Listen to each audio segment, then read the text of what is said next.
আসসালামু আলাইকুম, আমি Tanzin Akter Ivy Bangladesh nutrition and wellness একাডেমিতে নিউট্রিশনিস্ট এবং এডমিন হিসেবে কাজ করছি।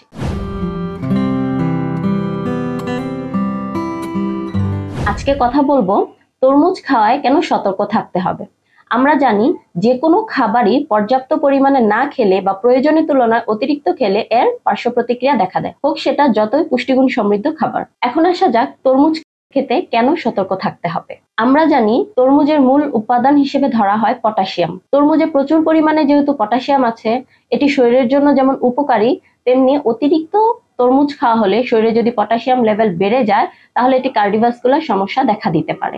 যেহেতু তরমুজে পানির পরিমাণ বেশি, তাই অতিরিক্ত তরমুজ খাওয়া হলে শরীরে পানির পরিমাণ বেড়ে যায়, আর শরীরে পানির পরিমাণ বেড়ে গেলে রক্তে সোডিয়াম লেভেল বেড়ে যায়। এর ফলে কিডনি সমস্যা হতে পারে, হাত পা ফোলা, শরীর দুর্বল ও ক্লান্তিজনিত সমস্যা দেখা দিতে পারে। তরমুজের গ্লাইসেমিক ইনডেক্স ৭২। কোনো খাবার রক্তে শর্করা পরিমাণ কতটা বাড়াবে তা নির্ভর করে গ্লাইসেমিক ইনডেক্স এবং গ্লাইসেমিক লোডের উপর।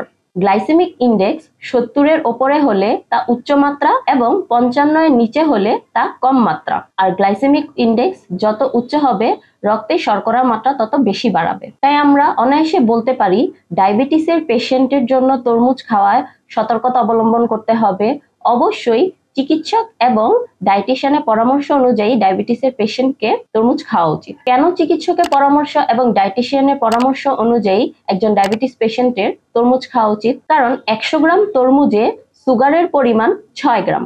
এখন একজন ডায়াবেটিক পেশেন্ট অবশ্যই তরমুজ খেতে পারবে, তবে বুঝে শুনে দেখতে হবে সে অন্যান্য খাবার থেকে সুগারের পরিমাণ কতটা পাচ্ছে। এই যে অন্যান্য খাবার থেকে যে সুগারের পরিমাণটা তার শরীরে আসছে, সেটা তো একজন ব্যক্তির হিসাব থাকে না, বা ক্যালোরির পরিমাণটা তার হিসাব থাকে না, নির্দিষ্ট একটা মান জানা থাকে না। তখন যদি সে অন্যান্য খাবার থেকে সুগারের পরিমাণটা তার শরীরে যে থাকে একটা নির্দিষ্ট পরিমাণে, আবার সে যদি এখন তরমুজ খেয়ে থাকে, তাহলে যখন শরীরে সুগারের লেভেলটা বেড়ে যাবে অবশ্যই তার জন্য ক্ষতিকর। তার জন্য একজন ডায়েটিশিয়ানের পরামর্শ অনুযায়ী তার দৈনন্দিন খাবারটা কিরকম হওয়া উচিত, সে অনুযায়ী ফল অন্যান্য খাবার গ্রহণ করলে একটা নির্দিষ্ট মাত্রা থাকবে তার শরীরে প্রত্যেকটা উপাদান কি পরিমাণে যাচ্ছে। একজন চিকিৎসক বা ডায়েটিশিয়ানের পরামর্শ অনুযায়ী ডায়াবেটিসের পেশেন্টে যখন খাদ্য তালিকা থেকে জানা যাবে সে অন্যান্য খাবার থেকে কি পরিমাণ সুগার পাচ্ছে,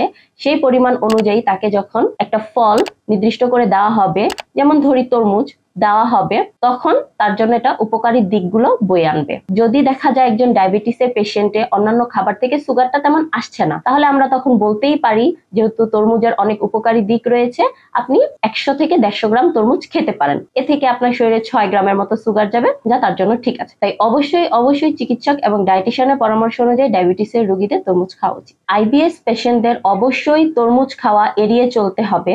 ক্রনিক কিডনি ডিজিজ পেশেন্টের ক্ষেত্রে তরমুজ খাবার ব্যাপারে পেশেন্টের বর্তমান অবস্থা ভেদে তরমুজ খাওয়া যেতেও পারে, আবার নাও যেতে পারে। এজন্য অবশ্যই চিকিৎসক এবং ডায়েটিশিয়ানের পরামর্শ প্রয়োজন। অতিরিক্ত পরিমাণে তরমুজ খাওয়া হলে এটি অ্যাসিডিটির পরিমাণ বাড়িয়ে দেয়, পেট ফাঁপাজনিত সমস্যা দেখা দেয়। অনেকেরই দেখা যায় রাতে যদি তরমুজ খেয়ে ঘুমিয়ে পড়ে বা রাতে তরমুজ খাওয়ার পরে যদি কোনো অ্যাক্টিভিটিস না থাকে, তাহলে তার পেটে ফাঁপাজনিত সমস্যা দেখা দেয়, যা সকাল পর্যন্ত স্টে করে। যেহেতু রাতে আমাদের হজম ক্রিয়া কিছুটা কমে আসে, তাই রাতে তরমুজ না খাওয়াই ভালো।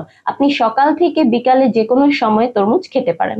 একজন ব্যক্তি যদি শারীরিক কোনো সমস্যা না থাকে, তাহলে সর্বোচ্চ ৫০০ গ্রাম পরিমাণ তরমুজ খেতে পারেন। এতে আপনার শরীরে ১৫০ ক্যালোরি পরিমাণ শক্তি পাওয়া যাবে, তবে এর বেশি নয়। এটি সর্বোচ্চ পরিমাণ। যে কোনো খাবার পর্যাপ্ত পরিমাণে খাওয়া উচিত। প্রয়োজনের অতিরিক্ত খাবার খেলে তার পার্শ্ব প্রতিক্রিয়া দেখা দেয়, তাই যে কোনো খাবার সঠিক সময়ে এবং পর্যাপ্ত পরিমাণে গ্রহণ করাই উত্তম।